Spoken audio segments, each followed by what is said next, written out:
Ο κύριος Γερούλης τώρα.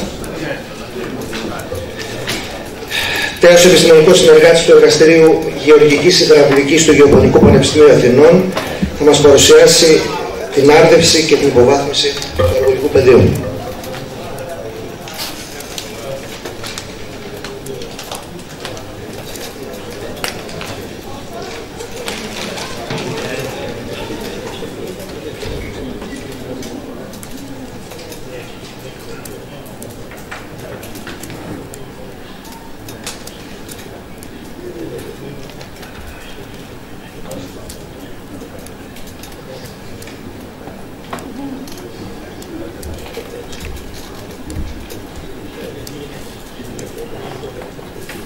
Καλησπέρα και από μένα. Ευχαριστώ για την παρουσία σας. Η δικιά μου ομιλία θα επικεντρωθεί στην άρδευση του αργολικού πεδίου με τα υποβαθμισμένα νερά που έχουμε και θα πω κάποια γενικά πρώτα και στη συνέχεια θα αναφερθώ στη...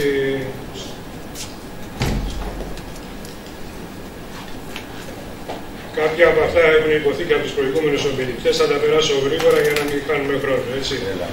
Η ποιότητα του νερού άρδευσης επιδρά σημαντικά στην απόδοση των καλλιεργειών. Τα νερά άρδευσης περιέχουν διαλυμένα ορυκτά άλατα, αλλά η συγκέντρωση και η σύστασή τους ποικίλουν ανάλογα με την προέλευση του νερού. Τώρα, για να αξιολογήσουμε την ποιότητα των νερών, έχουμε δύο παραμέτρους. Η αλατότητα αναφέρεται μερικές φορές ως συνολική συγκέντρωση των αλάτων και μετριέται με αυτό που λέμε TDS και εκφράζεται σε χιλιοστόγραμμα ανά λίτρο. Τώρα, η πιο χρησιμοποιούμενη, να δω το σύστημα μας κάνει νερά, είναι η ηλεκτρική αγωγημότητα, συμβολίζεται με το EC και είναι πιο χρήσιμη μέτρηση από την προηγούμενη γιατί μετριέται εύκολα, μιας και τα άλατα άγουν το ηλεκτρικό ρεύμα και η συγκέντρωση των αλάτων στο νερό αυξάνει την αγωγημότητα. Οι χρησιμοποιούμενες μονάδες είναι το μιλιμός per centimeter ή το decisiemens per meter, που είναι η πιο σύγχρονη μονάδα μέτρησης. Επίσης, μια άλλη μονάδα είναι, αυτή χρησιμοποιείται πιο πολύ εδώ στην περιοχή, το μικρομός per centimeter. Ας τα πούμε λίγο εδώ. Αυτό είναι επειδή έχω πολλές ερωτήσεις και πολλές αντιπαλότητες με διάφορους μεταξύ τους. Αυτό είναι ένα όργανο μέτρησης χωρητό, μετράει την αγωγημότητα. Αυτά τα όργανα λοιπόν δεν μετράνε συνέχεια την ίδια αγωγημότητα. Απαιτούν ανάλογα με τον κατασκευαστή κάθε κάποιο διάστημα, ένα μήνα, 2 μήνες, ανάλογα με τη χρήση, ένα καλυμπράρισμα. Το καλυμπράρισμα γίνεται με ένα προτυπωμένο διάλειμμα. Εδώ δίπλα υπήρχε και η εικόνα του διαλύματος, αλλά μας την έφαγε το κομπιούτερ, ο δαίμονας. Αυτό λοιπόν κάποια ρυθμίζονται αυτόματα βάζοντας τα μέσα στο διάλειμμα το οποίο ορίζει ο κατασκευαστής. Κάποια πρέπει να τα βάλεις στο διάλειμμα και να τα ρυθμίσεις εσύ. Κάποια άλλα δεν ρυθμίζονται με διάλειμμα, αλλά αλλάζουν τα ηλεκτρόδια εδώ που έχουν μπροστά.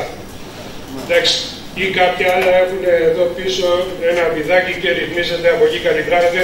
Όλα όμως πρέπει να μπουν σε ένα διάλειμμα που έχει ορίσει ο κατασκευαστής.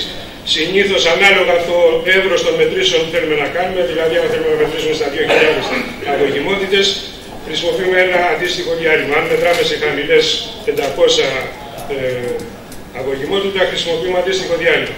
Αυτό λοιπόν προσέξτε το, γιατί τσακωνόσαστε και μεταξύ σας και μεταξύ των συναδέλφων. Όχι, έχει τόσο αγωγημότητα το νερό, δεν έχει τόσο. Θέλει οπωσδήποτε καλυμπράρισμα. Εντάξει.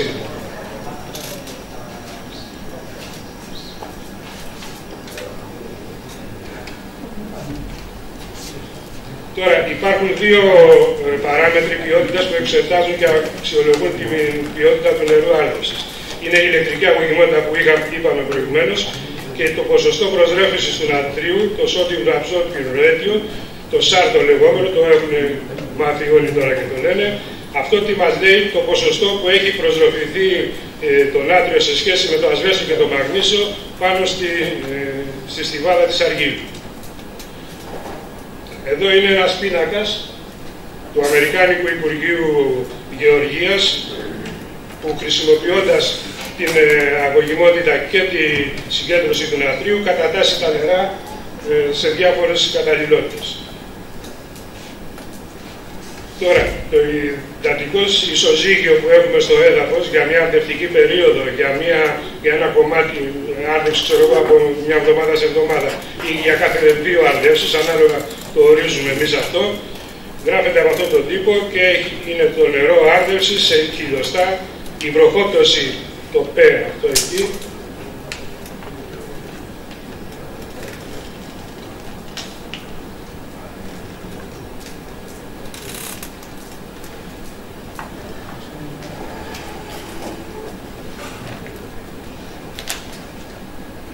η εξαρμισοδιαπνοή της καλλιέργειας και το D, το μικρό, το κάτω-κάτω, είναι το νερό της κατακόρυφης εκροής. Αυτό δηλαδή το οποίο πηγαίνει στα υπόγεια στρώματα. Αυτό μας ενδιαφέρει ιδιαίτερα, θα δούμε παρακάτω. Το ισοζύγιο αλάτων είναι αυτή πάλι η εξίσωση, είναι η συγκέντρωση των αλάτων του αρδευτικού νερού, η συγκέντρωση πάλι των αλάτων σε αυτό το κομμάτι του διαλύματος που είπαμε προηγουμένως που κάνει εκροή κατακόρυφη και το κλάσμα έκπλησης, το είπε και ο κύριος Χατζουλάκης. Είναι δηλαδή ο λόγος της αγωγημότητας του νερού άρδευσης προς την αγωγημότητα κατακόρυφης εκροής, είναι δηλαδή το ποσό του νερού που πέφτει στο έδαφος, το οποίο θέλουμε να κατεισδύσει στο κάτω από το ριζόστρωμα για να μεταφέρει ουσιαστικά το περίσσευμα των αλάτων. Και αυτό ας το έχουμε υπόψη μας, γιατί θα το δούμε παρακάτω. Τώρα, αλατούχα και αργαλειωμένα εδάφη. Η αλόγηση χρήση λιβασμάτων, γεωργικών φαρμάκων, επίσης ακατάλληλου νερού άρδευσης στις γεωργικές εκμεταλλεύσεις, που έχουν σκοπό τη μεγιστοποίηση των αποδόσεων, οδηγούν στη συσσόρευση υδατοδιαλυτών αλάτων στο έδαφος, τα οποία αν ξεπεράσουν ένα όριο, οδηγούν στην αλάτωση. Η αλάτωση είναι μια από τις βασικές διεργασίες που μπορεί να οδηγήσει στην ερημοποίηση. Θυμηθείτε αυτή τη λέξη. Επιπτώσεις της αλάτωσης στους αγρότες μπορεί να είναι δραματικές και από οικονομικής και από κοινωνικής άποψης. Τα σενάρια με την αναμενόμενη αύξηση της θερμοκρασίας και την άνοδο της άθμισης θάλασσας αναμένεται να αυξήσουν σημαντικά την αλατότητα και την επέκταση των περιοχών όπου έχουν ήδη πληγεί. Δηλαδή εδώ οι παραθαλάσσιες περιοχές οι δικές μας. Τα υδατοδιαλυτά άλατα δεν είναι μόνο κακά, γιατί είναι και πηγή εφοδιασμού των φυτών με θρεπτικά στοιχεία. Ωστόσο, όταν η ποιότητα και η ποσότητα στο έδαφος και κυρίως στην περιοχή γύρω από τη ριζόσφαιρα υπερβεί ένα κρίσιμο όριο, τότε δημιουργούνται δυσμενείς συνθήκες για την ανάπτυξη, την παραγωγή αλλά και την ποιότητα των προϊόντων στις περισσότερες καλλιέργειες. Η αλάτωση είναι ανθρωπογενής κυρίως διεργασία. Η αύξηση αποτελεί σημαντικό πρόβλημα στις ξηρές και ημίξηρες περιοχές του πλανήτη. Απειλεί την βιωσιμότητα ουσιαστικά της αμοιβόμενης γεωργίας. Αλατούχα εδάφη από γεωργικής άποψης, έτσι, είναι τα εδάφη τα οποία έχουν αγωγημότητα πάστα, δηλαδή το διάλειμμα του εδάφους μέσα σε απεσταγμένο νερό, εκχυλίσματος κοροϊσμού, μεγαλύτερα από 4 μιλιμός ανά σαντιμέτρο και σε θερμοκρασία 25 βαθμούς. Η αγωγημότητα αντιστοιχεί, αυτή η αγωγημότητα, σε ποσοστό αλάτων μεγαλύτερο από 40 μέγνη ανά λίτρο και σε υδατοδιαλυτά άλατα μεγαλύτερο από 0,2%. Επομένως, για να χαρακτηρίσουμε ένα έδαφος, αν είναι αλατούχο, πρέπει να γνωρίζουμε τις τιμές της αγωγημότητας του εδάφους, έτσι, έχουμε αγωγημότητα νερού και αγωγημότητα εδάφους. Και την ποσότητα του ανταλλάξιμου νατρίου και την ικανότητα ανταλλαγής κατιόντων. Αυτή είναι μία παράμετρος, η ικανότητα ανταλλαγής κατιόντων, που μετράμε το στρώμα της αργύλου, τι ποσοστό από τα κατιόντα κάλιο, ασβέστιο, μαγνήσιο κτλ. Θα κρατάει πάνω του και όταν γίνει υδατικό διάλειμμα, το αποδεσμεύει στο υδατικό διάλειμμα για να μπορέσει να τα απορροφήσει το φυτό. Αν λοιπόν σε αυτό το σύμπλοκο όλο, το νάτριο πάει και εγκατασταθεί, τότε αρχίζουν και δημιουργούνται τα αλατούχα εδάφη, τα οποία χωρίζονται σε 2 ομάδες ανάλογα με το είδος των υδατοδιαλυτών αλάτων του περίοδου. Είναι εδάφη με ουδέτερα άλατα του νατρίου, κυρίως χλωριούχο νάτριο, θειώδες νάτριο, και εδάφη με υδροηλιόμενα, κυρίως ανθρακικά άλατα του νατρίου. Τα εδάφη της πρώτης κατηγορίας, του χλωριούχου νατρίου κτλ., είναι μη αλκαλιωμένα, ενώ της δεύτερης κατηγορίας είναι αλατούχα και αλκαλιωμένα, δηλαδή έχουν ψηλό pH. Αυτό είναι. Τα λατούχα εδάφη καταλαμβάνουν περίπου το 7% περίπου των εδαφών παγκοσμίως και σε κάποιες χώρες έχουν φτάσει να είναι το 50%. Η συγκέντρωση των αλάτων έχει επιδρά στη σύσταση των κατιόντων, δηλαδή όσο αυξάνει το νάτριο μειώνονται τα κατιόντα καλίου, μαγνησίου, ασβεστίου που τα θέλουν. Στην αποσάφτρωση και την καταστροφή των αργυλικών ορυκτών, στην αύξηση της ενυδάτωσης και διασποράς των αργυλικών ορυκτών. Θα δούμε πιο κάτω τι σημαίνει αυτό το πράγμα διασπορά. Στην εμφάνιση φαινομένων διαστολών και συστολών, δηλαδή η επιφάνεια ανοίγει και σκάζει, βλέπετε ρογμές στο έδαφος. Στην κατανάλωση, στην κατανομή των πρωτογενών τεμαχιδίων της αργύλου. Στο σχήμα, το μέγεθος και την κατανομή των συσσωματωμάτων, δηλαδή ένα έδαφος το οποίο έχει υποστεί αντικατάσταση με νάτριο, όταν το πιάνεις και προσπαθείς να το πιάσεις δεν πλάττεται. Είναι σαν γλίτσα. Ενώ το έδαφος το σωστό, το αργυλικό, πυλώδες, αργυλώδες, πλάθεται ωραία σαν πλαστελίνη στο χέρι. Στο πορόδες του εδάφους, σαν συνέπεια της κατάρρευσης της δομής της αργύλου, θα το δούμε και αυτό σε εικόνα πιο κάτω τι σημαίνει. Και στην εδαφική υγρασία, δηλαδή κλείνονται οι πόροι και δεν κατανέμεται σωστά η υγρασία, έχουμε επιφανειακό στρώμα κατακράτησης νερού. Και το κυριότερο που έχει άμεση επίδραση, και αυτή είναι ουσιαστικά η πιο δυσμενής, είναι η παρουσία των αλάτων στο νερό, αυξάνει το οσμωτικό δυναμικό του νερού. Το νερό καθίσταται έτσι λιγότερο διαθέσιμο στα φυτά, δηλαδή το φυτό για να μπορέσει να απορροφήσει από το έδαφος που έχει άλατα και έχει αυξημένο δυναμικό πρέπει να ασκήσει μεγάλη δύναμη, αρνητική πίεση για να το φύξει μέσα στα κύτταρά του το νερό του εδάφους. Αυτό σημαίνει σπατάλη ενέργειας για το ίδιο το φυτό και καταπώνηση. Και όταν δεν μπορεί να το κάνει, αρχίζει και μαραίνεται το φυτό. Επίσης, μερικά υδατοδιαλυτά άλατα έχουν τοξική επίδραση. Αυτά είναι κυρίως το νάτριο, το χλώριο και το βόρειο. Εδώ εμάς κυρίως μας ενδιαφέρει το νάτριο και το χλώριο. Βόρειο δεν έχουμε, τουλάχιστον στην περιοχή. Αυτό είναι αυτό που σας είπα πριν. Ένα έδαφος σωστό, αργυλικό. Βλέπετε πως είναι τα συσσωματώματα αυτή είναι η θρόμβη της αργύλου. Υπάρχουν οι πόροι κανονικά, το νερό κατεβαίνει κάτω μια χαρά. Οι ρίζες αναπτύσσονται μια χαρά μέσα στον κενό χώρο. Εντάξει, αυτή είναι η θρόμβη. Όταν λοιπόν πάει το νάτριο, τι κάνει? Κατάρρευση των συσσωματωμάτων. Γίνεται μάζα. Κλείνουν οι πόροι, νερό δεν κατεβαίνει κάτω, γίνεται εκεί η συγκράτηση στο νερό. Λιμνάζω νερό. Καταστρέφεται ουσιαστικά η δομή. Οι ρίζες δεν αναπνέουν, δεν υπάρχει οξυγόνο στο χώμα, επομένως το φυτό για να λειτουργήσει θέλει και στη ρίζα οξυγόνο, εκτός από τα φύλλα, και έχουμε κατάσταση αποπνιξίας. Αυτό είναι ένα ανατριωμένο έδαφος. Έτσι βλέπουμε πώς σκάει η επιφάνειά του από αυτό που σας είπα προηγουμένως, τις ρογμές.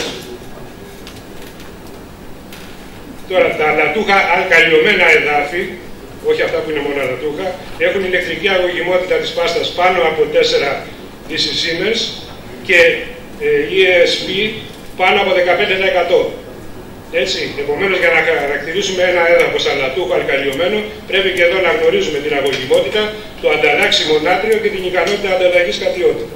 Υπάρχει μια διαδικασία που τα εργαστήρια μετράνε την ικανότητα αυτή. Το ESP που έχουμε αναφέρει πολλές φορές είναι η μαθηματική έκφραση αυτή, δηλαδή πόσο ανταλλάξιμο νάτριο υπάρχει, είναι προστροφημένο στο στρώμα της αργύλου. Από την ικανότητα ανταλλαγής κατιόντων, δηλαδή από το ποσό των κατιόντων που αποδεσμεύει και απορροφάει η αργυλική στρώση, τι ποσοστό πάνω σε αυτό είναι το νάτριο. Ωραία. Ας έρθουμε τώρα σε ένα άλλο αμφιλεγόμενο ζήτημα, το γύψο το γεωργικό, όχι το γύψο το παλιό, μην μπερδευτούμε. Και εδώ υπάρχει μια σύγχυση και αρκετοί με έχουν ζητήσει πόσο γύψο να βάλουν για να διορθώσουν ένα έδαφος κτλ. Ή πολλοί λέει βάλε 2 κιλά, 3 κιλά, 5 κιλά, ξέρω εγώ κτλ. Αυτοί λοιπόν που λένε όλα αυτά δεν έχουν ιδέα για αυτή την εξίσωση. Για να μπορέσεις να αποφασίσεις πόσο γύψο θα βάλεις, πρέπει να δεις αυτή την εξίσωση και 3-4 ακόμα πιο δύσκολες από αυτή. Υποθέτω ότι όλοι αυτοί που διαδίδουν αυτά ούτε καν ξέρουν την ύπαρξή της.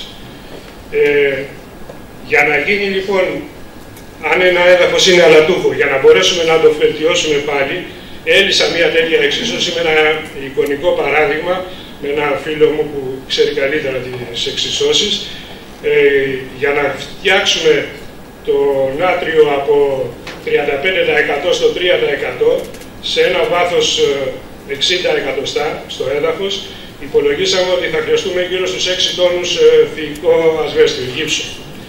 Αυτό εκτός η τιμή αυτή τη στιγμή στην αγορά, ρωτήσαμε, είναι από 0,50 μέχρι 0,65 λεπτά το κιλό.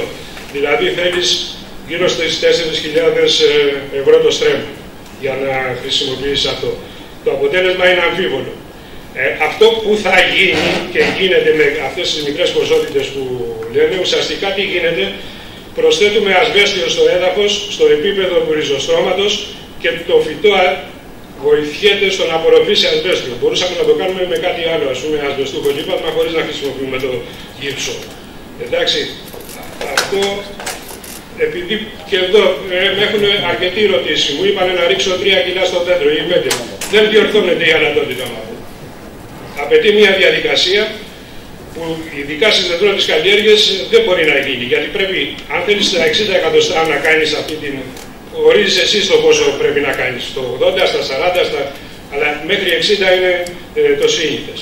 Θα πρέπει όλο αυτό το έδαφος να το ανακατέψεις με το γύψο, να έρθουν σε επαφή όλα τα μόρια του εδάφους με τα μόρια του γύψου και μετά να πέσει νερό, να ξεπληθεί, να φύγει. Πράγματα αδύνατα. Επομένως, μην έχουμε στο μυαλό, αν χρησιμοποιήσουμε γύψο, ότι θα διορθώσουμε την αλατότητα, απλώς βοηθάμε λίγο στην απορρόφηση περισσότερο ασβεστίου στο φυτό. Μπορούμε να το κάνουμε και με ένα άλλο δείγμα. Με την έλεγχο όμως της αλάτωσης των εδαφών δεν τελειώνουν τα προβλήματα που δημιουργεί η εφαρμογή της άρδευσης. Το νερό της εκροής που είχαμε πει στην εξίσωση στην αρχική, είναι στην πραγματικότητα, αυτό το νερό είναι ένα πυκνό διάλειμμα που αναμειγνύεται ουσιαστικά με το υπόγειο νερό και προκαλεί αύξηση της περιεκτικότητας του τελευταίου σε άλατο. Δηλαδή, το νερό αυτό που φεύγει από το ριζόστρωμα είναι μια σαλαμούρα. Υφάλμυρο, δηλαδή αυξάνουν τα άλατα εκεί. Και αυτό καταλήγει στο υπόγειο νερό. Λοιπόν, ας δούμε τώρα να περάσουμε στο κομμάτι του αργολικού πεδίου. Αυτή εδώ είναι μια δημοσίευση που είχαμε κάνει με τον αείμνηστο καθηγητή μου Πουλοβασίλη όταν ήμουνα πριν 40 χρόνια ακριβώς. Όταν ήμουνα φρέσκος βοηθός ερευνητής στο γεωπονικό στο εργαστήριο και σε μια σύσκεψη ρίξαμε την ιδέα να δημοσιεύσουμε ένα άρθρο σε ένα αγγλικό περιοδικό που να έχει να κάνει με την άρδευση στην αργολίδα. Γιατί είχαμε ξεκινήσει εδώ να κάνουμε κάποιες μετρήσεις στη συνέχεια άλλων που είχε κάνει ο καθηγητής μου το 60 τόσο. Και εκεί έπεσε ο προβοκατόρικος τίτλος The application of irrigation as factor leading desertification. Αυτό σημαίνει η εφαρμογή της άρδευσης ως παράγοντας ερημοποίησης μιας περιοχής. Θυμόσαστε που σας είπα σε κάποια στιγμή για την ερημοποίηση. Αυτός ήταν προβοκατόρικος τίτλος ουσιαστικά. Αυτή η δημοσίευση λοιπόν σε ένα αγγλικό περιοδικό τάραξε λίγο τα νερά και δύο πανεπιστήμια, το Μπάρι και το Κέμπριτζ, μετά από ένα χρόνο μας ζήτησαν να βγάλουν χρηματοδότηση και αυτό ουσιαστικά είχαμε κάποια στοιχεία εμείς και το είχαμε δημοσιεύσει, να κάνουμε έρευνα περαιτέρω και μελέτη. Αυτό προέκυψε η χρηματοδότηση και μετά από 2 χρόνια με τον συνάδελφο τον Αλεξανδρή που είδατε και προηγουμένως και τη συναδέλφισσα του Ψυχολιού, ήμασταν όλοι φρέσκοι ερευνητές τότε στο εργαστήριο Γεωργικής Υδραυλικής. Τρέξαμε αυτό το πρόγραμμα, εδώ το ρεπουσάραμε λίγο και είπαμε η άρδευση ως παράγοντας οικολογικής υποβάθμισης. Η ερημοποίηση χτύπαγε λίγο άσχημα, το ρεπουσάραμε λίγο. Λοιπόν, ξεκινήσαμε να κάνουμε κάποια πειράματα εδώ. Στη συνέχεια, η σύγχρονη αρδευόμενη γεωργία χρησιμοποιεί μεγάλες ποσότητες λιπασμάτων που προστίθεται στο έδαφος, επιτείνουν την αλάτωση των εδαφών, ενώ παράλληλα ένα μέρος της μεταφερόμενο Φύγαμε από εκεί. Τώρα, τα εδάφη της αργολικής μεδιάδας διαχωρίζονται στους ακόλουθους τύπους. Εδώ είναι από μια εδαφολογική μελέτη που είχε κάνει ο καθηγητής μου Πουλοβασίλης όταν ήταν εδώ στην Αργολίδα, στην διεύθυνση ΕΡ δούλευε, και ο καθηγητής εδαφολογίας Γιάσο, Μακαρίτης και οι δύο. Τα εδάφη χωρίζονται σε εξής. Τα αργυλώδη εδάφη είναι περίπου 85.000 στρέμματα, τα αργυλοπυλώδη 63.000, τα πυλώδη 43, τα κονιορτώδη 42.000, τα αμοπυλώδη 57 και το σύνολο δηλαδή είναι γύρω στις 262.000 στρέμματα. Ο κύριος όγκος λοιπόν είναι εκεί πάνω, τα αργυλοπυλώδη και τα πυλώδη. Αυτό επίσης μας ενδιαφέρει, θα δούμε πιο κάτω γιατί. Κρατήστε αυτό τον όρο. Εδώ είναι μία τομή από δύο γεωλόγους, Θεοδωρόπουλο και Παπαπέτρου, το 1974. Δείχνει την κατανομή των είναι γεωτρήσεις. Εντάξει, εδώ είναι το Άργος, Πασά και τα λοιπά. Τα εδάφια αυτά είναι, βλέπουμε εδώ, αργυλικά υλικά. Πυλώδη εδάφη εδώ είναι ο πρώτος συντροφέρος οσίδωτος ουσιαστικά και ένα μικρό εδώ κάτω στη Κύο με τύρφη. Εδώ επίσης είναι ένας εδαφολογικός χάρτης που μας δείχνει αυτά που είπαμε προηγουμένως, τα αργυλώδη, που είναι τα αργυλώδη, αργυλοπυλώδη κτλ. Εκείνο το υπόμνημα, δεν ξέρω αν το διαβάζετε καλά. Εντάξει. Αυτός είναι ο χάρτης κάθε περιοχής. Ξεκινώντας λοιπόν τη μελέτη αυτή που είπαμε προηγουμένως, φτιάξαμε ένα πειραματικό αγρό στην περιοχή της Δαλαμανάρας. Εκεί γιατί το κάναμε, γιατί είχαμε δυνατότητα, βρήκαμε μια γεώτρηση η οποία είχε γύρω στις 6.000 μονάδες αγωγημότητα. Μπορούσαμε να πάρουμε νερό από τον ανάβαλο, ο οποίος στις χρονιές αυτές έπαιζε γύρω στις 2 με 2.500 αγωγημότητα και φτιάχναμε και ένα ενδιάμεσο μείγμα. Εντάξει, από τα δύο έβγαινε γύρω στις 3.000 μονάδες αγωγημότητα. Με μικρός εκτοξευτές γινόταν το πότισμα. Η δόση που δίναμε ήταν γύρω στα 15 χιλιοστά. Ο στόχος μας ήταν ο εξής. Να μην υπάρχει αυτό το κλάσμα εκροής που είπαμε στην αρχή, που κατεβαίνει κάτω, όλο το νερό να μένει μέσα και ό,τι εξατμίζεται να μένει στο πρώτο επίπεδο του εδάφους, να αφήνει τα άλατα του εκεί.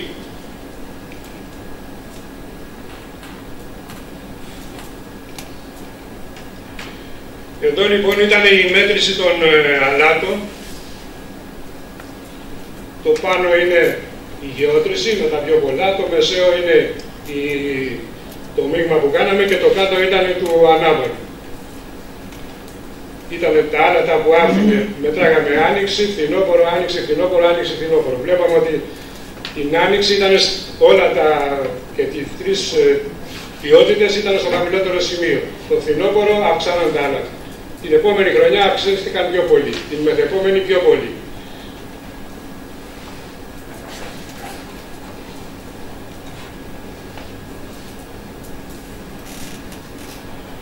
Αυτό που είδαμε λοιπόν εμείς εκεί ήταν ότι μπορεί να αυξάνανε από φθινόπωρο από άνοιξη σε φθινόπωρο και να μειωνόντουσαν, δεν αυξάνανε όμως από άνοιξη σε άνοιξη.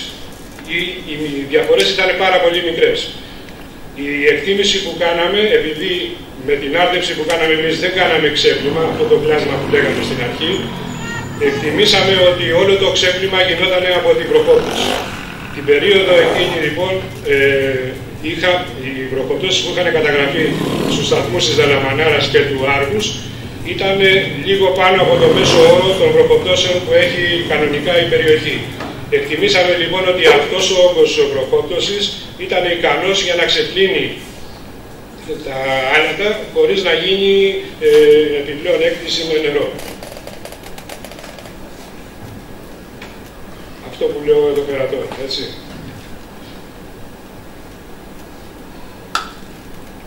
Τώρα, στα ήρια που είχαμε, επίσης εκεί κάναμε μετρήσεις και στην απόδοση των καλλιεργειών, δηλαδή μετράγαμε τα εσπεριδοειδή, μαρούλι και αγκινάρα. Η ίδια διαδικασία γινόταν και στο Άργο σε διάφορες καλλιέργειες. Αυτό που παρατηρήσαμε είναι ότι στα εσπεριδοειδή, στα φύλλα, ήταν δύσκολο να βγάλουμε συμπέρασμα, γιατί τα φύλλα, τα εσπεριδοειδή έχουν μεγάλες, αρκετές χιλιές. Δεν βρίσκαμε φύλλα που να έχουν, ξέρω εγώ, μεγάλο χρονικό διάστημα πάνω στα φυτά. Οι μέσοι όροι δεν μας βολεύαν. Εκεί όμως που είχαμε καταλήξει, τέλος πάντων μετά από 5-6 χρόνια, ήταν ότι το νάτριο δεν βρισκόταν στα φύλλα σε μεγάλες ποσότητες, παρότι στο έδαφος υπήρχε χλωρίγο νάτριο. Υπόψη εδώ ότι στα ήλια οι αγωγημότητες που ποτίζαμε ήταν από 5 έως 10.000 μονάδες. Ήταν πριν πάει ο ανάβατος. Το χλώριο βρισκόταν πάνω από το όριο στα φύλλα, στο χυμό που κάναμε ανάλυση, και επίσης παρατηρήσαμε ότι το χλώριο ήταν και στο χυμό του πορτοκαλιού. Δηλαδή, αν έβρισκε στο χυμό πορτοκαλιού χλώριο, είχαμε κάνει μια αναγωγή με την ποσότητα που είχε το χλώριο στο νερό που πότιζε το χωράφι. Οι αποδόσεις τώρα στα εσπεριδοειδή είχαμε θεωρήσει σαν κρίσιμη αγωγημότητα στο έδαφος το 1,3 δισησί για το μέτρο. Όταν αυτή ήταν μια κρίσιμη που από εκεί και πέρα αρχίζαν οι μεταβολές. Για κάθε βαθμό αύξησης αυτής της αγωγημότητας είχαμε παρατηρήσει ότι υπήρχε ένα 15% μείωση στην ποσότητα της παραγωγής. Αυτό όμως που θέλω να πω για τα ήλια ήταν χαρακτηριστικό αυτό που είπαμε στην αρχή, ότι το νερό που βγαίνει από την έκπληση πηγαίνει στο υπέδαφος και ουσιαστικά αυξάνει τα αλάτια στο υπόγειο νερό και αρχίζει ο παύλος κύκλος. Επειδή τα ήλια δεν ήταν μια κλειστή περιοχή, εκεί το πρόγραμμα έτρεχε μαζί με τον Μπάρι, το Πανεπιστήμιο, γιατί και τον Μπάρι είχε μια αντίστοιχη περιοχή και θέλαμε να δούμε σε μεσογειακές καταστάσεις τι ακριβώς γίνεται. Εκεί λοιπόν, επειδή κάναμε άντληση, ποτίζαμε, στο πότισμα τι γινότανε, ένα μέρος του νερού ήταν εξαρμίσω διαπνοή, έφευγε. Άρα συμπίκνωση, αυτό που πήγαινε κάτω. Συνέχεια, με αρκετά χρόνια έγινε αυτό, τα νερά φτάσανε πάνω από 10.000 μονάδες και αρχίσανε πλέον να ξεραίνονται τα πορτοκάλια. Και εκεί που ήταν μέχρι την παραλία μανταρινιές, ξαφνικά έβλεπες ξεριζωμένα να φυτεύουν αγκινάρες, στη συνέχεια βγάζανε τις αγκινάρες γιατί και αυτές δεν αντέχανε και βάζανε σιτηρά και τέτοια. Μέχρι που ήρθε ο ανάβατος, η έξωθεν βοήθεια. Η έξωθεν βοήθεια λοιπόν, μετά από τόσα χρόνια, το ότι σωνόντουσαν και φτάνανε να ποτίζουν με 10.000 μονάδες ήταν γιατί τα εδάφη εκεί από μετρήσεις που είχαμε κάνει ήταν χριστιογενή, είχαν πολύ μαγνήσιο και το έδαφος και το νερό τους, δηλαδή αν θυμάμαι καλά ήταν γύρω στις 2,5 με 3 φορές το μαγνήσιο που είχε το νερό του Λουτρακίου. Αν ήταν πονηροί θα τα είχαν πιανώσει και δεν θα φυτεύαν αγκινάρες, αλλά όταν έφτασε εκεί είχε τελειώσει το παιχνίδι. Και γι' αυτό σωνόντουσαν, γιατί το φυτό απορροφούσε και στην αντικατάσταση στο έδαφος δεν κυριαρχούσε το νάτριο, γιατί το μαγνήσιο ήταν πολύ πιο πολύ και το ασβέστιο. Αυτοί λοιπόν άρχισαν εκεί να βλέπεις αυτό που είπαμε στην αρχή, την ερημοποίηση. Αυτός ο φαύλος κύκλος, ποτίζω με υφάλμυρο, αυξάνω, ποτίζω, αυξάνω, ποτίζω, αυξάνω, έφτασε η καταστροφή. Μέχρι που ήρθε ο ανάβατος. Η έξωθεν βοήθεια λοιπόν. Που για μας εδώ θα πούμε πιο κάτω ποια είναι η έξωθεν βοήθεια. Αυτοί λοιπόν μετά από τόσα χρόνια, προχθές άκουσα σε μια σύσκεψη ότι ζητάνε πλέον να πάρουν άδεια να ποτίζουν με τις γεωτρήσεις τους. Έχουν γίνει καλύτερες από τον ανάπτυξη. Η έξωθεν βοήθεια λοιπόν βοήθησε αυτό που λέμε χρόνια, ότι μόνο με εμπλουτισμό μπορεί να σωθεί η περιοχή. Πάμε τώρα παρακάτω. Τώρα, η ορθολογική διαχείριση, να πούμε τι προτάσεις για την περιοχή εδώ, όχι μόνο καταστροφή. Η ορθολογική διαχείριση λοιπόν των υπόγειων νερών, καθώς και των λοιπόν υδατικών πόρων της περιοχής, απαιτεί την ανάπτυξη ενός υπολογιστικού προτύπου, ικανού να προβλέπει τη συμπεριφορά των υδατικών πόρων, κάτω από διάφορες συνθήκες ανάπτυξης και χρήσης του, έτσι ώστε να εξασφαλίζεται σε μόνιμη βάση η αρδευόμενη γεωργία της περιοχής, Ένα τέτοιο πρωτόκολλο περιγράφεται αναλυτικά από τους Άντερσον, γυναίκα είναι αυτή η Μέρι Άντερσον και ο Βουέστερ. Αυτοί φτιάξαν ένα πρότυπο μοντελοποίησης παραμέτρων της κυκλοφορίας του υπόγειου νερού. Αυτό το πρωτοφτιάξανε γύρω στο 90. Εμείς πήραμε αυτό το πρότυπο τότε, την πρώτη έκδοση, τώρα έχουν φτάσει νομίζω στην 7 έκδοση, και φτιάξαμε ένα διάγραμμα ροής για να λύσουμε αυτά τα προβλήματα που είπαμε. Αυτό ένα διάγραμμα ροής περιλαμβάνει αυτό το πράγμα. Καθορισμός των στόχων του μοντέλου, τι θέλουμε να κάνουμε, και τα λοιπά και τα λοιπά. Εντάξει, δεν χρειάζεται τώρα να το περιγράψουμε. Αυτό είναι το διάγραμμα ροής πρωτοκόλλου εφαρμογής μαθηματικού μοντέλου. Φτιάξαμε λοιπόν αυτό το διάγραμμα και χρησιμοποιήσαμε τις πιεζομετρίες για τις περιόδους τον Απρίλιο του 1964 και τις πιεζομετρίες που θα μας έδινε το μοντέλο, αν το είχαμε βάλει να κάνει πρόβλεψη. Βλέπετε πόσο κοντά πέφτουν, είναι οι κόκκινες γραμμές, είναι οι πραγματικές πιεζομετρίες και οι πράσινες είναι αυτές που πρόβλεπε το μοντέλο ότι έπρεπε να είναι. Εδώ επίσης χρησιμοποιήσαμε το μοντέλο αυτό, το μαθηματικό, σε συνθήκες μόνιμης ροής για την εφαρμογή ενός σεναρίου τεχνητού εμπλουτισμού. Μέχρι εδώ είχαμε μετρήσεις. Εδώ υπήρχε ένα έλλειμμα από το 75 μέχρι το 85 και γι' αυτό είναι έτσι. Και στη συνέχεια υπήρχαν πάλι. Βλέπετε πόσο κοντά είναι οι πραγματικές τιμές και οι τιμές που προβλέπει τα δεδομένα του μοντέλου. Δηλαδή η μαύρη γραμμή είναι τα δεδομένα που υπήρχαν στο έδαφος.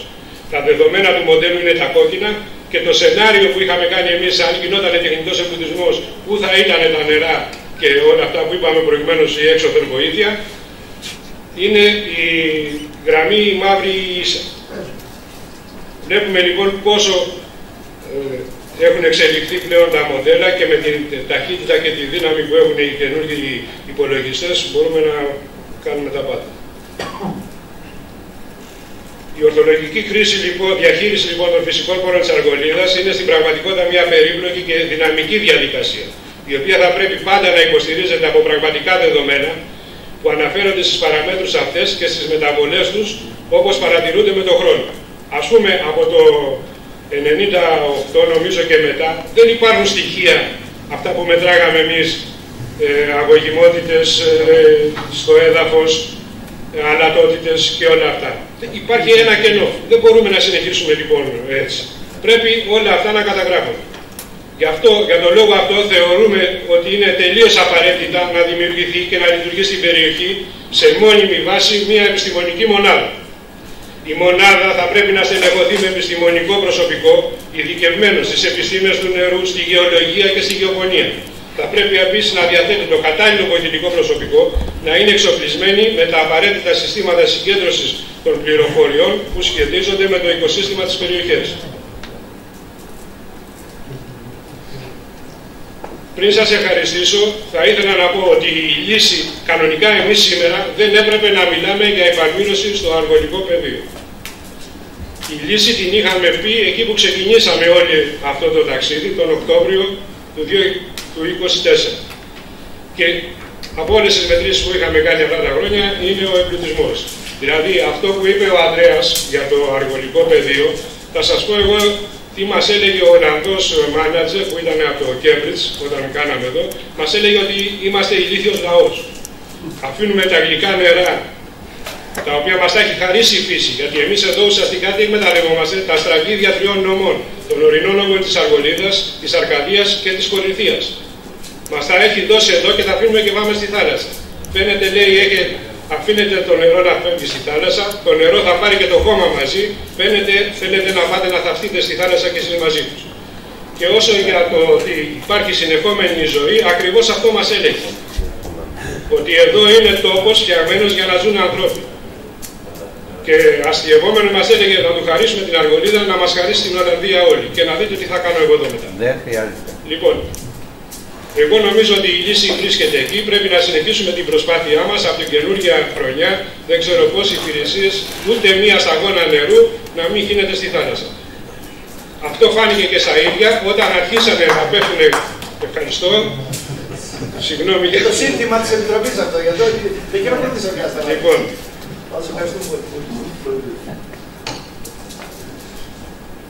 Ευχαριστούμε τον Λάμπρο.